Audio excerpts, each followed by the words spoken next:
واقترب এ নবীর আশিক উম্মতের জান আল্লাহ রাব্বুল আলামিন বলেন ওয়াসজুদ ওয়াকতারিব তোমরা নিকটবর্তী হইবা কখন জানো যখন আমি আল্লাহ রাব্বুল আলামিনের সিজদা করবা তখন আমি আল্লাহ রাব্বুল আলামিনের নিকটবর্তী হয়ে যাইবা অতএব আমাদেরকে আল্লাহ রাব্বুল আলামিনের নিকটবর্তী হইতে হলে আল্লাহ রাব্বুল আলামিনের সান্নিধ্য যদি আপনারা লাভ করতে চান তাহলে আল্লাহ রাব্বুল আলামিনের ইবাদত বেশি বেশি আদায় করা লাগবে।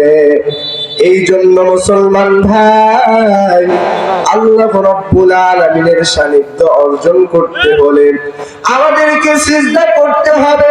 আল্লাহ রাব্বুল আলামিন বলে দিলেন পয়গম্বর আরবি সাল্লাল্লাহু আলাইহি ওয়াসাল্লাম বলেন আকরাবু মা ইয়াকুনুল আবদু মির রাব্বিহি ওয়া হুয়া সাজিদুন।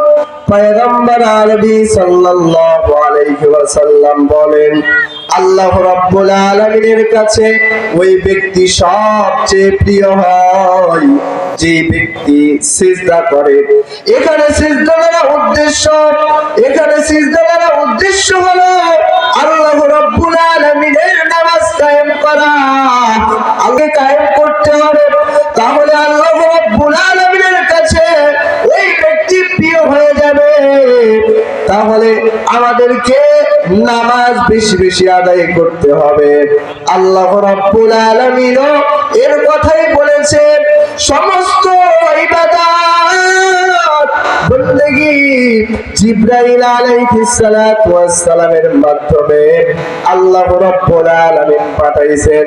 কিন্তু এই নামাজের এত গুরুত্বপূর্ণ জানো, এই নামাজের কেমন গুরুত্বপূর্ণ আল্লাহ রাব্বুল আলামিন নিজ পয়গম্বরকে ওই মেরাজের রাত্রে আল্লাহ রাব্বুল আলামিন নিজ বান্দাকে ওই আল্লাহ রাব্বুল আলামিনের কাছে নিয়ে যাইয়া আল্লাহ রাব্বুল আলামিন তাকে এই নামাজটা হাদিয়া স্বরূপ দান করেছে। বলেন সুবহানাল্লাহ।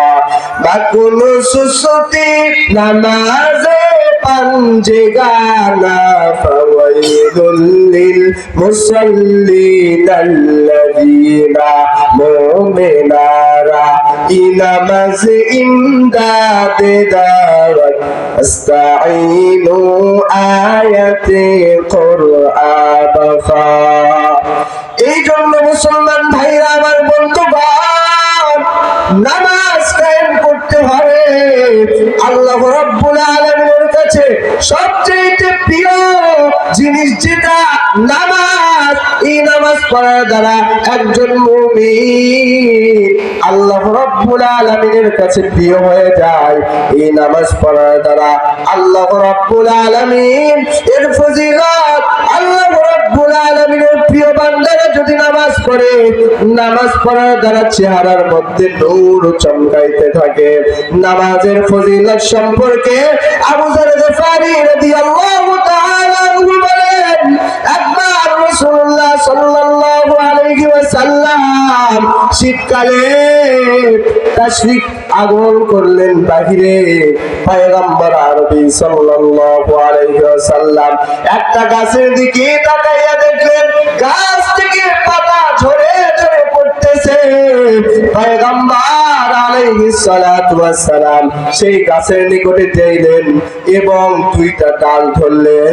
পয়গম্বর আরবি সাল্লাল্লাহু আলাইহি ওয়াসাল্লামের ওই ডালটা ধরার কারণে আরো বেশি বেশি পাতা ঝরতেছিল।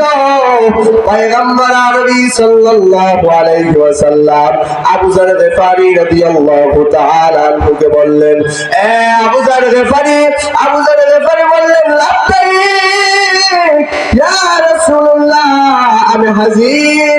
পয়গম্বর আরবি সাল্লাল্লাহু আলাইহি ওয়াসাল্লাম বলেন এ আবু যর গফারি যদি কোনো বান্দা আমার মুহাম্মদ বান্দাদের মধ্যে কোন ব্যক্তি যদি আমি আল্লাহ রাব্বুল আলামিনকে আমার প্রিয় হাবিবের আমার প্রিয় আল্লাহর দেওয়া এই নামাজকে সদা সর্বদা সঠিকভাবে এবং আমার সন্তুষ্টির জন্য আদায় করে, আল্লাহ রাব্বুল আলামিন তার গুনাহ এইভাবে মাফ করে দেয়। বলেন না সুবহানাল্লাহ।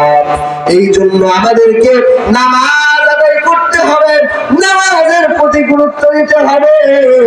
এই জন্য পয়গম্বর আরবি সাল্লাল্লাহু আলাইহি ওয়াসাল্লাম নামাজ পড়ার কথা বেশি বেশি নির্দেশ দিয়েছেন, ঠিক কিনা জোরে বলেন।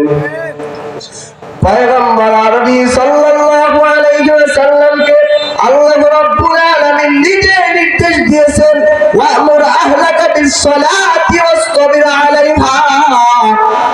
এই পয়গম্বর শুনে নেন, ওয়া'মুর আহলাকা বিস-সালাতি, আল্লাহ রাব্বুল আলামিন বলেন, এ বান্দা মুহাম্মদ তুমি নামাজের প্রতি গুরুত্ব দিবা, আহলাকা বিস-সালাতি, এবং তোমার আহল পরিবারকে নির্দেশ দিবা নামাজের জন্য, এবং ওয়াসতাবির আলাইহা, তার উপর অটল থাকবা। অর্থাৎ এই নামাজের কথা আল্লাহর রাসূল সাল্লাল্লাহু আলাইহি ওয়াসাল্লাম আমাদেরকে এই নামাজের প্রতি গুরুত্ব দিতে হবে।